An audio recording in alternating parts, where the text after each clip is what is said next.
জিজেল পেলিকোতের সাবেক স্বামীকে ধর্ষণসহ অন্যান্য অভিযোগে অভিযুক্ত করেছে ফ্রান্সের আদালত।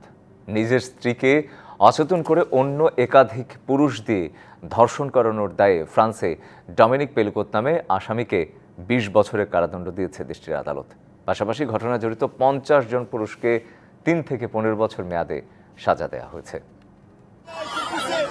ফরাসি নারী জিজেলকে মাদকদ্রব্য খাইয়ে অচেতন করতেন তার স্বামী ডমিনিক পেলিকোত। এরপর অন্য পুরুষকে ডেকে এনে ধর্ষণ করাতেন, ধারণ করে রাখতেন সেই চিত্র।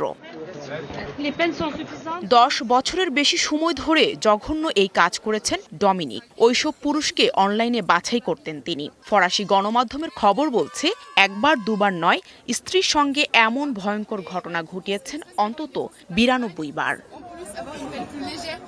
ডমিনিক পেলিকোতের বিরুদ্ধে আরও কয়েকটি যৌন হয়রানির অভিযোগ আসলে তদন্তে নামে ফরাসি পুলিশ। আর তাতেই কেঁচো খুঁড়তে গিয়ে সাপ বের হয়। এক পর্যায়ে স্ত্রী জিজেলকে নির্যাতনের বিষয়টিও সামনে আসে। চলতি বছরের সেপ্টেম্বরে আলোচিত এই মামলার বিচার কাজ শুরু হয়। স্থানীয় সময় বৃহস্পতিবার মামলার রায় ঘোষণা করা হয়। ঘটনায় জড়িত থাকার দায়ে ৫০ জন পুরুষকে ৩ থেকে ১৫ বছর মেয়াদে সাজা দেওয়া হয়। আর মূল অভিযুক্ত ডমিনিক পেলিকোতকে দেওয়া হয় ২০ বছরের কারাদণ্ড।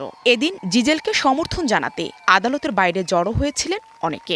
আদালতকে জিজেল বলেন, তার সাথে যা ঘটেছে তাতে মোটেও লজ্জিত নন তিনি। তার সাহসিকতা দেখে যে কোনোভাবে নির্যাতনের শিকার নারীরা যেন মুখ খোলেন, সেই আহ্বানও তার। Nahida Rinthi, DBC news desk.